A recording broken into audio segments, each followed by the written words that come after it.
What if wives submit to your husbands is one of the most quoted but least contextualized verses in the Bible?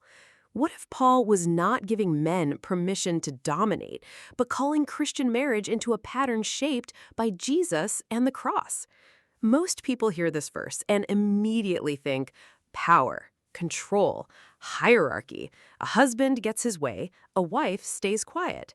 But when you read the full passage, the command is surrounded by sacrifice, love, and mutual life in Christ. Before we start, click the first link in the description for your free ultimate study guide, Messianic Prophecies from Every Book of the Old Testament. Number 1. The passage begins with mutual submission. This is the part people often skip. Right before Paul speaks to wives and husbands, he says, "Submit to one another out of reverence for Christ."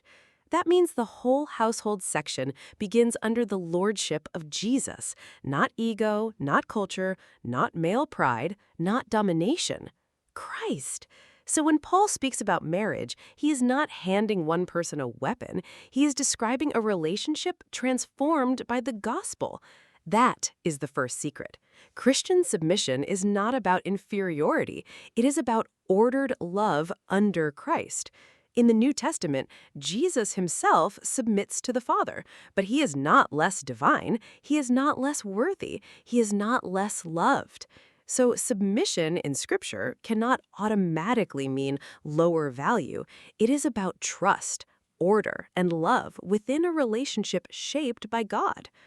Number 2, the husband's command is even more radical. Many people quote the line to wives, but they ignore the command to husbands. Paul says, "Husbands, love your wives as Christ loved the church and gave himself up for her." That is not a call to control. That is a call to die. The husband is not told, "Make her serve your dreams, use authority for yourself, demand comfort, protect your pride." He is told to love like Jesus. And how did Jesus love the church?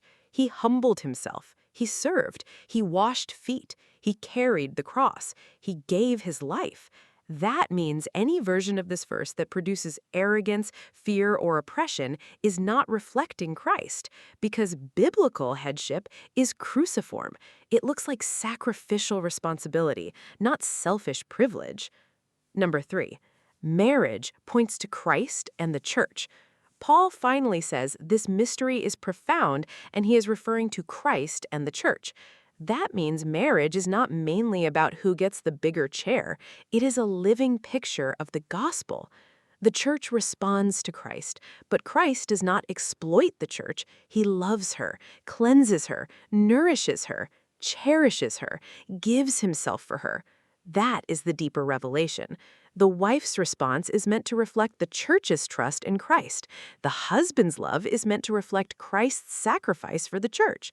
And both are impossible without humility.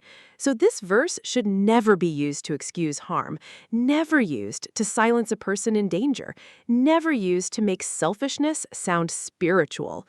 Jesus does not call husbands to be little kings. He calls them to be living pictures of a crucified Savior. And he does not call wives into fear. He calls his people into love shaped by the gospel. So the question is not only, what does submission mean? The deeper question is, does this marriage look like Jesus? Because Paul's vision is not domination with Bible verses attached.